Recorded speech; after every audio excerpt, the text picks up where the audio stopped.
Today's episode of Naija Nerds. What are we talking about? It has a number of letters, actually. I think it has the letter P for Peda Entertainment. Our guest today is Peter, also. So P is there as well. Peter Chizoba Daniel, the CEO, founder, and head honcho at Peda Entertainment Studios. He is a artist, writer, illustrator, and his group have been at the forefront. They're working really hard to develop stories, not just for themselves. That's really the cool thing. They not only work to develop creative stories that focus on Africa for themselves, but they're also working on helping others create their stories. And you'll find out a little bit more about that as we move along. Peter, thanks for joining us today. Yeah, thanks for having me, man. First question for you on the Fast Five. What's the first comic book that you remember reading?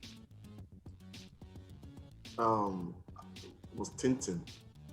And yeah, Tintin. You know Tintin, right? Of course. Oh yeah, of course. Yeah. That's a classic, man. That's the first comic. Do you remember which Tintin? Tintin and the Picaros. Ah! What are your top 3 superhero characters or comics of all time? And of course, we know that can change over time, so just give us the current one. All right. Wolverine, Deadpool, and Blade. Wolverine, Deadpool, Blade. I see a trend. Anybody else see a trend? Definitely see it. Definitely see it. Yeah, Knives. Knives. Well, not really though. Not because of Knives. Anti-hero. I love. Should I explain why? Please. Okay. Wolverine. His regenerative. The healing factor. Healing factor. Yes, I love that about him, and he's rugged, he's tough, and he's also a very nice person at the end of the day. You know. Really? Yeah, he's nice. He's a big softy in this guy. That's not the first thing on his resume. He's still a good guy, you know. He's still a good guy. He wants to do right by everyone, and you know, he's very tough. He's like Wolverine is a big teddy bear. Yeah. Then Deadpool, I like the comedy. I love the comedy. I think he later became one of my favorite superheroes because of the movies and everything. Right. I didn't really know him way back then. Yeah. Then what was the last guy? Blade? No, I love Blade. God, no. I love Blade. Right from Spider-Man, right from the cartoons. I love he's part vampire, part human. He's a daywalker. You know, he's all hot. The guy is just on point. Love that guy. Love that guy. I love the guy too much. And when this guy, the actor, was Snipes, he killed it, man. He killed it. Number 3 question. The comic book character that you feel most inspired by, personally? Superman. No? Really? Yes. Wow. The man, the myth, the legend himself. Yes, of course. Superman has a soft spot in everyone's heart now. Come on. Peter said that. Peter, you said I'm sure of that. You said it with such confidence. With such confidence. I'm very confident. There's nobody on earth that doesn't like Superman. You'd be surprised. And Superman is like, everything about him is about believing and strength. You know, because see many times in the comics where the guy is almost dying, you know, then he gets back and always wins. So yeah, Superman is like a symbol. It's no longer that Kryptonian guy. It's symbolized as this hero, you know, that everybody wants to be. So all right, cool. That was not what I thought you'd say after I heard, those three. After I hear 3 anti-heroes, I hear anti-heroes, and then I hear the ultimate good guy. I love characters. I love characters. You know, a well built up character. You know, it doesn't have to be one way. But when you say inspiration, my mind just went to one because that was like the first comic book I bought.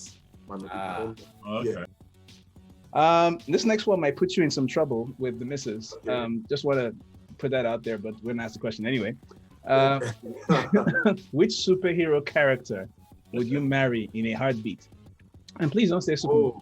He's already thought to look at me. He doesn't look like She's waiting for that answer. It's a question now. Okay. Yes. After all, she has her own. She likes her own. She likes it. I'm sure. Okay. For me, superhero character or the actress? No. Character. The character. No. The character. The character. Superhero character. I don't want to put you in trouble. Yeah, you're already in enough trouble as it is. because the actress kind of embodies the character sometimes. Okay, but I'll look at the comic books that I thought was really hard. I think she's kind of anti-hero, but she became good later. Psylocke.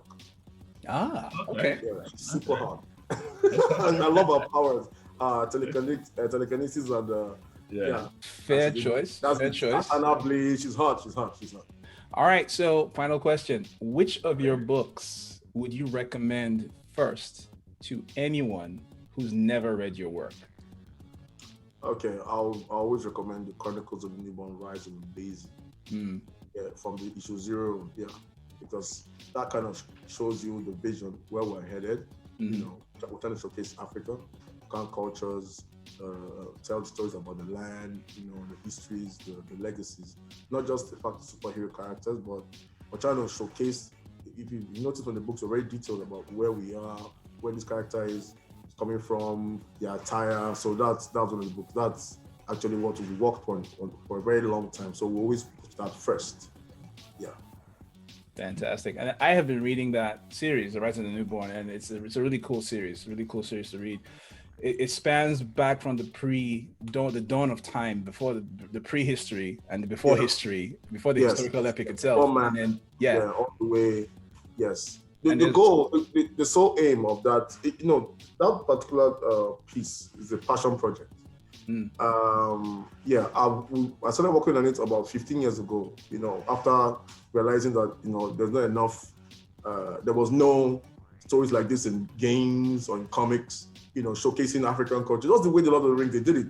They used Western mythology, you know, they mixed Scandinavian and all that, merged together to build the story of the Lord of the Rings.